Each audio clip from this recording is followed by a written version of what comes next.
Welcome back to the channel, everybody. We're the Dividend Dudes. I'm Brian. This is Tom, and we are buying a stock again this month.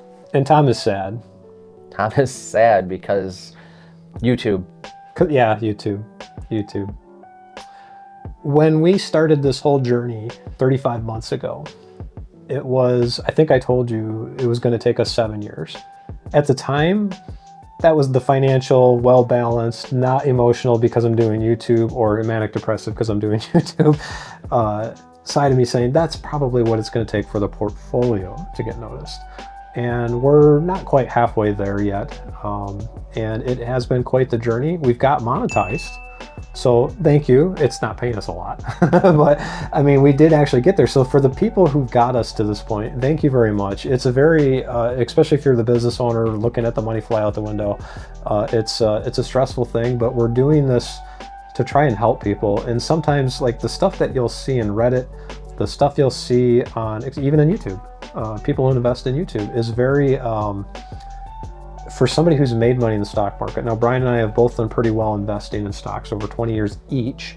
And it's very controversial to us because that's not how we actually made our money.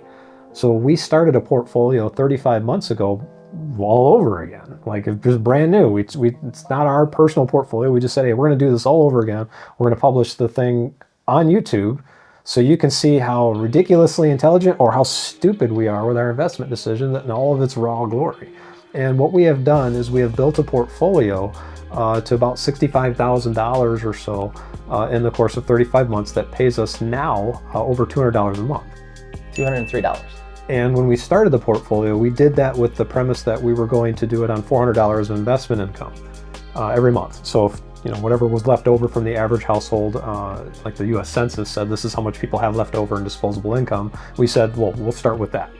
And we had to increase that because we found out that nobody on YouTube cares about $400 a month. They want the big, exciting numbers. And everything that we're doing here is slow by comparison. It doesn't happen overnight, but it's the thing I want people to see when we're talking about our month 35 stock purchase is the dividend income. That becomes a freight train over time. And if you look at from even every single month, you go back, we have a whole playlist for you, you can go check it out. And you look at what we started with. We made jokes about getting a horsey ride at Meijer or Walmart and getting a gumball machine from a gumball machine from our first dividend checks. Well, when we started the portfolio 35 months later, we are halfway towards where we wouldn't have to invest anything at all. So if you were that original person and you were putting in $400 a month to get the same results, you only need to put in $200 now. Exactly. Less than 3 years later. Yeah. Once we hit 400, then you could just keep investing the dividends, 400 a month, and that'll still grow. And I know YouTube wants sensational stuff. They want stuff right now. They want you to... I'm making $4,000 a month on $40,000 invested or whatever it is. It's like Gladiator. Are you not entertained? Yeah. Like they want that. But when you're talking about having a secure retirement, having income, having the ability to just not worry about money all the time. Yeah.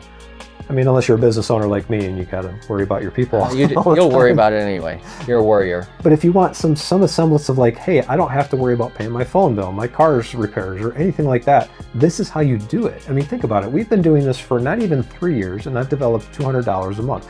Basically, if you were, let's say you wanted to have a cell phone, the best cell phone money can buy, this buys that for the rest of your life. I've got 3 phones on my account for AT&T, and it doesn't even come to $200 a month.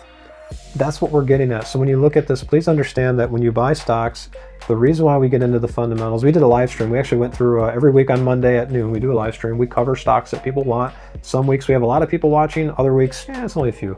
We think this week was low because Super Bowl. So every Monday at noon, please come join us. Yeah, join us. Take a look. What we're doing during those live streams is we are showing people what goes into the stock research. Now, that's not the only thing that makes us decide what stocks we're going to buy, but these are the ones that are interesting to us at the time. And we covered a whole lot of stocks in the last month. And the culmination of that is what we ended up purchasing this month. And for the sake of like what we just talked about on YouTube, if you're following along, check us with your financial advisor. But I mean, the results speak for themselves. Thank you to the 6,500 of you that are following along. Yeah. Thank you for that, because this is, I mean, it means something to me that maybe we're able to help those people. Yeah. And the rest of you, what are you waiting for? Subscribe, like, do all those things. That help us out. Yeah, helps us out a lot. If you look at the portfolio itself and you scroll down the list of positions, you'll notice that most of them are making us money. There's a few that aren't. And if you look at the position, like Devon is one of the worst ones right now.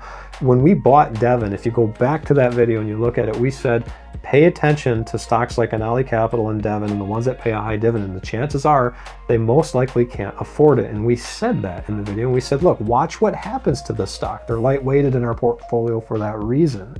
And everything we said that would happen with them actually happened. It was meant as a lesson to show people that, look, you don't just chase high dividends. Right. You end up chasing, a dividend trap is what happens with that. Exactly. And you chase the company. So if the company looks like it is able to pay its bills, able to pay the dividend, and it's going to prosper, has good investments, has good whatever the company does, it has customers or something in the future that's going to give more money, that's a good company. And that's what we do during our live streams. We look for those businesses. And I would be remiss if I didn't highlight some of my frustration with YouTube and the time frame that this takes, because it does take a while. I mean, we said 7 years at the outset, we're 3 years into it, and we're starting to see results. Like the freight train of dividends is starting to pile on. We got a pay raise last month, we're getting a pay raise again this month, and we just added 2 more stocks to our positions. They're not new stocks, we just added to existing equities that we already have, and that brought our income up to over $200 a month. Now we're also sitting on some treasuries. We got a treasury and a CD, or a bond and a CD, if I say that correctly. Nope, bill. Bill, treasury bill. Treasury bill. Maybe beans. We got 2 of those things over there. Yeah. So we got a CD and a treasury bill, $4,000 in total. We're going to get 4%, 4.2% off those, Yep. which when those become mature in April, we can take that along with the interest and put that into whatever stock that we like in April. Now the income that we're getting, almost every stock on the list pays a dividend except for those 2. And for Intel. Intel used to pay a dividend, does not. Everybody knows how I feel about Intel. Mark my words, they will pay. They will. As God is my witness, they will pay a dividend again. I'm going to march down there and tell them I own 10 shares and they need to pay me now. I will never go hungry again. Anyway. Anyways, we looked at all the positions, and this is the culmination of the live stream. The 2 that stood out the most to us this month was, a couple of them. Comerica Bank was one that stood out a little bit, but the 2 that really picked at me for a while outside of Intel was UPS and then RAO. And why was that? Well, actually, one of our viewers recommended that we review RAO again, and everything looked good about the stock. It's a cyclical company, it's minerals mining, that kind of a business, and you could be caught at the wrong end of the cycle, but when we looked at their coverage ratio, the payout ratio, and how they had been doing lately, everything looked good. We dug into it deeper after the live stream, and it still looked good. We like the stock. We like the stock. So we ended up buying some RAO, that brought our Rio. position, right, Rio, yeah, Rio. Bought RAO. Rio. Maybe beans. We also ended up buying UPS. Now, the reason why we bought UPS was a little bit controversial to, in my own mind, but not controversial to what we did in the channel. What happened with UPS is they came out and they said, hey, we're not making a lot of money on Amazon. We're going to just cut the business from them, or 50% of their business from Amazon. And the stock just tanked. Yeah, oh yeah. Has nothing to do with their earnings, but we just went through it on a live stream and come to find out, it actually looks on paper and makes their balance sheet look better. Go watch that live stream. We went through a lot of UPS there. Yeah, we covered all of that. We did the same thing with Rio. I can't, man. I'm gonna like Rio Grande. Rio Grande. Moving on. So with UPS, the reaction we feel for now was overblown. Now that might change. There's a lot of stuff happening macroeconomically as well. We covered some of that in the stream. That might affect these guys. You've got all these tariffs going into effect. You got the federal workforce getting furloughed and laid off, and there's all sorts of drama on both sides. Like you look at CNN, and you look at Fox News, you're not going to know what to think.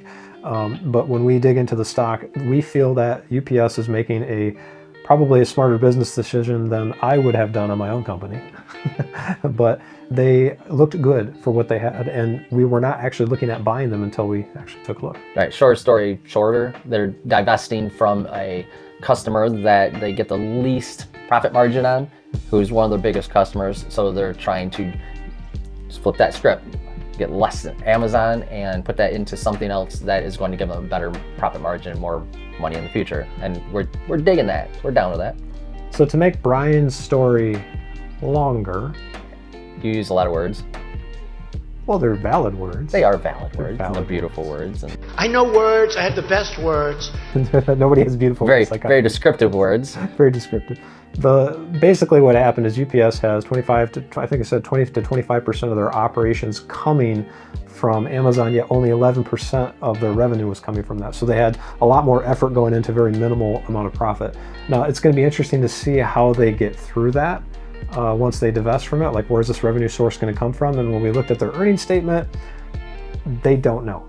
No, they don't. Not yet. They have a lot of plans, but At least they haven't said. they haven't told us really what they're going to try to do with that, because Amazon is a 500-pound gorilla as far as like shopping goes online. So we'll see what comes of that. But as far as like the financials of it, they said that would improve their their financial position, and we checked that, and it does look like that would be the case. Yeah, the numbers do work out. For that reason, we are bullish on UPS. We decided to add to our position in them. So we doubled up on them to bring us to about $4,000 in the portfolio. We did the same thing with Rio to get us to about $4,000 on them. And that only leaves a few businesses left in our portfolio for us to wiggle around with before we have to increase that baseline $4,000. If you guys have different stocks you would like us to be looking at for monthly purchases, take a look, because we are going to be doing that. Comment below. And this time we're going to be doing it on stocks that are a little bit less fundamentally sound than we normally do. And hey, if you don't even have a stock for us to review or don't want to say anything, just put your favorite emoji or something in there for, engagement. It does help us. Oh yeah. So if you think this is a good move, please let us know. Comment below. Catch out our streams every Monday at noon until we decide a different time that's better.